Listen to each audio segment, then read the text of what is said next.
تبدیلی لائیں گے اپنے اندر. مشکل کام ہے یہ ذرا, لیکن یہ میرے نبی علیہ السلام. السلام علیکم دوستو. ماشاءاللہ شاہی امام پنجاب کا بہت ہی زبردست. کبھی کسی سے قرض لینا پڑ جائے, کسی سے کوئی کام نکلوانا ہو, ایک دفعہ کہنا جائز ہے, دوسری دفعہ یاد دلانے کے لیے پھر یاد دلا دینا کوئی بری بات نہیں, تیسری دفعہ یہ حجت پوری کرنے کے لیے کہ یار پیمنٹ چاہیے مجھے, مجبوری ہے دے دو, اگر وہ تیسری بار بھی آپ کی مدد نہ کرے تو نعوذ باللہ وہ خدا نہیں ہے, اس کی منتیں نہ کرو, کیونکہ جب اللہ سے مانگو گے وہ وسیلے عطا فرما دے گا. اگر کسی انسان کی منتیں کرتے رہو گے تو اپنی عزت نفس کا سودا کر لو گے, اس کے علاوہ تمہارے پلے کچھ پڑنے والا ہے نہیں. یہ نبی علیہ السلام کا دین ہے, ہم دین کو اس نہج پر نہیں سمجھ رہے. دلی کی جامع مسجد میں ایک بھکاری بیٹھا ہے, ایک انگریز جرنل مسجد دیکھنے کے لیے آیا, اس نے کہا خدا کے لیے کچھ دو, اس نے بٹوا نکالا, کچھ پاؤنڈ اس کو دیے. یہ 1930 کا واقعہ ہے, اس نے کچھ پاؤنڈ اس کو دیے, تو وہ جب آگے بڑھا تو اس کا بٹوا گر گیا جیب میں ڈالتے ہوئے. اس بھکاری نے بھاگ کے جا کے وہ بٹوا اٹھا لیا. اس نے اس لیے اٹھایا کہ جب یہ جرنل واپس آئے گا تو میں اس کو اس کا بٹوا واپس دوں گا. وہ واپس ہی نہیں آیا, دوسرے گیٹ سے باہر چلا گیا. 10 سال بعد وہ پھر آیا, اس کی کبھی دلی میں پھر جوائننگ ہو گئی. انگریز کی حکومت تھی, اپنے بیوی بچوں کو لے کے آیا کہ چلو تمہیں جامع مسجد دکھاؤں. اس مسلمان بھکاری نے پہچان لیا گدا کرنے کی, یار یہ وہی بندہ ہے جس نے مجھے پیسے دیے تھے, اس کا بٹوا گر گیا تھا. وہ پھر آیا, اس نے اس کو آواز دی رک جاؤ, رک گیا. کہیں گے مجھے آپ سے ایک کام ہے. وہ کیا کام ہے؟ بولا آپ کی ایک امانت ہے. کون سی امانت؟ میں تو تمہیں کچھ نہیں دیا. کہ نہیں ایک امانت ہے. تو اس نے اپنی بوسیدہ سی تھیلے میں سے ایک بٹوا بہت حفاظت سے رکھا ہوا نکالا. اس کو بولا کہ صاحب آپ آج سے 10 سال پہلے آئے تھے, آپ کا یہ بٹوا گر گیا تھا. اس انگریز نے جب بٹوا پکڑا, اس کو کھولا, اس نے اس کو کہا تو پاگل ہے, وہ تیرا دماغ خراب ہو گیا. کیا ہوا؟ کہتے اس میں اتنے پاؤنڈ ہیں کہ تم ایک گھر خرید سکتے تھے, تم اپنی حالت بدل سکتے تھے.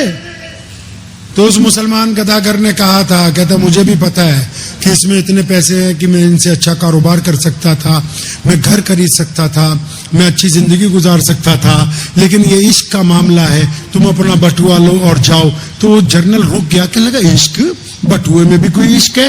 کہنے لگا ہاں تم نہیں سمجھو گے, یہ ہماری دنیا الگ ہے. کہنے لگا نہیں پھر بھی مجھے سمجھاؤ. کہنے لگا میں محمد صلی اللہ علیہ وسلم کا امتی ہوں. کس کا امتی ہوں جی؟ محمد صلی اللہ علیہ وسلم کا امتی ہوں. اور تم اپنے آپ کو عیسیٰ علیہ السلام کی امت بتاتے ہو. جب تمہارا بٹوا گرا میں نے اس لیے اٹھا کے رکھ لیا کہ اگر تمہیں واپس نہ لوٹایا تو کل قیامت کے دن کہیں تمہارے نبی ہمارے نبی کو نعوذ باللہ تانا نہ مارتے کہ تیرے امتی نے میرے امتی کا بٹوا رکھ لیا تھا. یہ اپنے نبی کی غیرت کی وجہ سے سنبھال کے رکھا ہے. یہ عشق کا معاملہ ہے, تیرے سمجھ میں آنے والی بات نہیں ہے. عشق صرف کہنے سے نہیں ہوتا ہے. تو نبی علیہ الصلوۃ والسلام کے یہ اللہ نے ہمیں نماز اس لیے دی تھی کہ ہم اچھے بنیں گے آپ اچھے انشاءاللہ. ایسے 2-4 کام کر لیں گے انشاءاللہ. آپ کے گھر میں ایک بندہ بہت خراب ہے, پتہ ہے آپ کو اس کا؟ آپ کے گھر میں مولانا ایک جگہ مذاق ہو گیا, میں ایک جلسے میں گیا, تو چھوٹا سا جلسہ تھا, پنجاب میں تو چھوٹے چھوٹے ہوتے ہیں. تو میں پنجابی پوچھ رہا بھی تھوڑے گھر کوئی بندہ خراب ہے؟ تو ایک سامنے نوجوان بیٹھا تھا, کہتا ہاں میرا ابو بہت خراب ہے.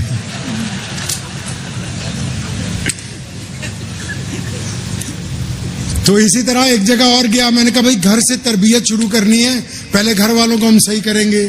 تو آگے ایک نوجوان پھر بیٹھا ہوا تھا, راجپورے میں, ہمارے یہاں راجپورہ ایک شہر ہے وہاں کی بات ہے.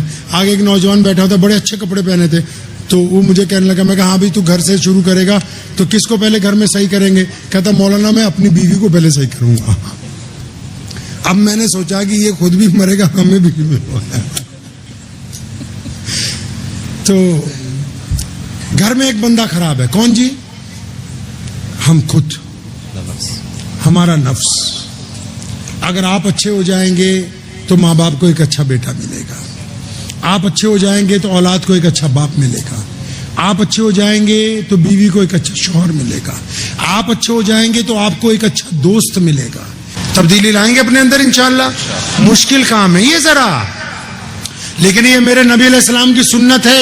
ان کی سب سے قیمتی سنت یہ نہیں ہے مسواک, فجر کی سنتیں نہیں, سب سے قیمتی سنت یہ ہے کہ محمد رسول اللہ صلی اللہ علیہ وسلم 24 گھنٹے پازیٹیو رہتے تھے, اور متعدد مرتبہ کہا بدگمانی کفر ہے, بدگمانی جھوٹ ہے, بدگمانی کفر ہے. بار بار صحابہ سے کہا. کیوں؟ کیونکہ اپنے پاس سے اندازے لگانے سے دشمنیاں پڑ جاتی ہیں, اپنے پاس سے اندازے لگانے سے غلط فہمیاں شروع ہو جاتی ہیں. اپنے پاس سے نہ اندازہ لگائیں, تو پازیٹیو رہنا ہے. پازیٹیو رہیں گے ساری زندگی انشاءاللہ. تو انشاءاللہ اب آخری سوال آپ سے یہ ہے, مجھے بتانا نہیں ہے, آپ نے اپنے آپ کو پوچھنا. آخری, پانی اگر اور گرم ہوتا ہے تو پھر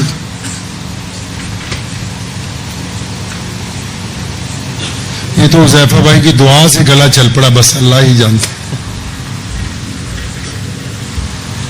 گرم پانی اتنا پیا وہ گلا بھی بولے کہ گرم پی پی کے سدھارے گا. ایک سوال ہے آپ سب سے, جتنے بھی مسلمان ہندو سکھ بھائی جتنے بھی, چلو آپ سے زیادہ اس لیے کرتا ہوں, آپ کو دین بڑا پڑھایا ہے یہاں لوگوں نے, آپ اپنے آپ کو اچھا انسان سمجھتے ہیں نا سب.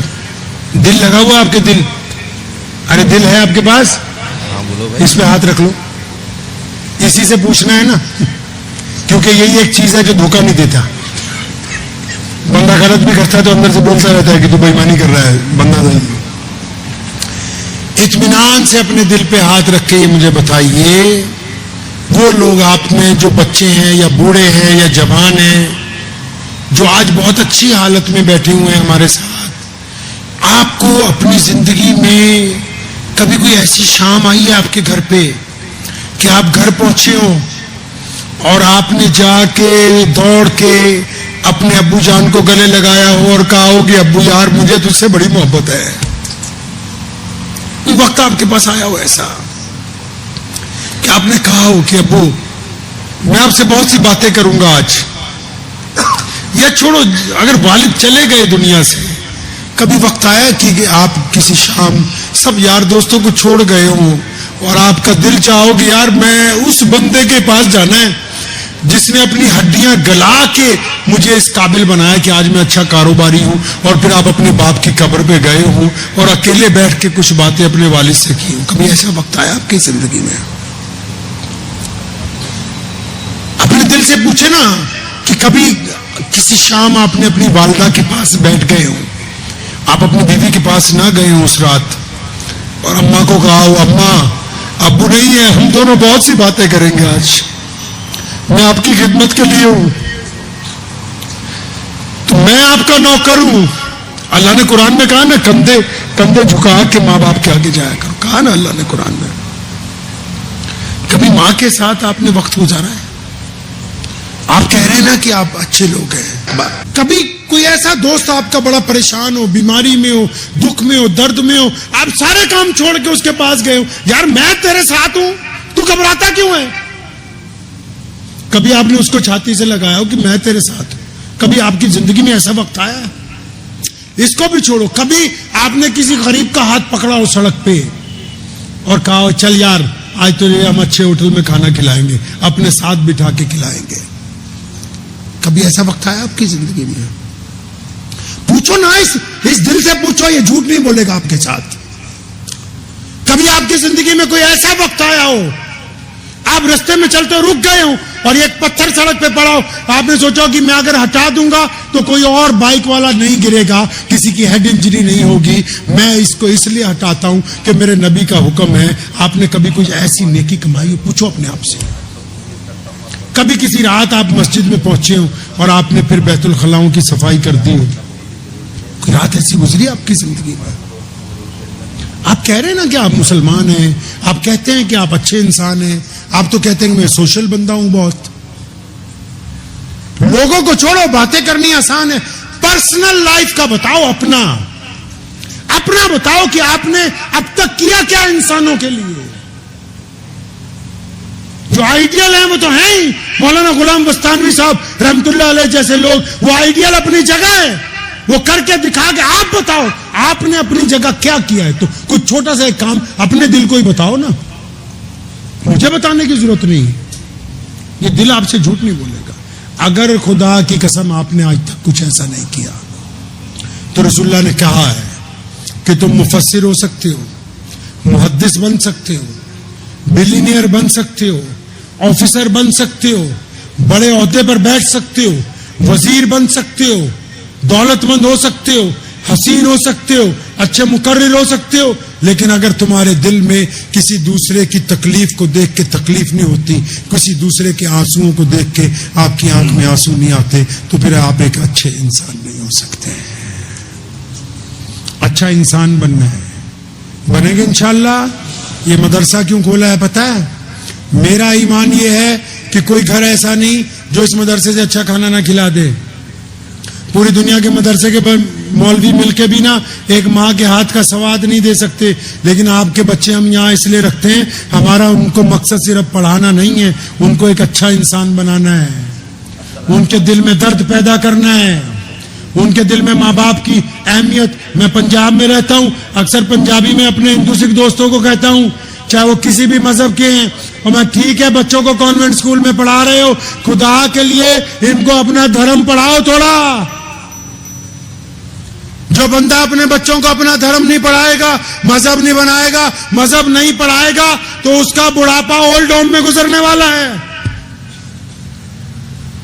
یہ مسلمانوں کے بڈھے بڈھیاں ڈنڈا لیے گھر میں بیٹھے ہوئے ہیں اور ان کی ڈانٹ کھا رہے ہیں ہم. کیوں؟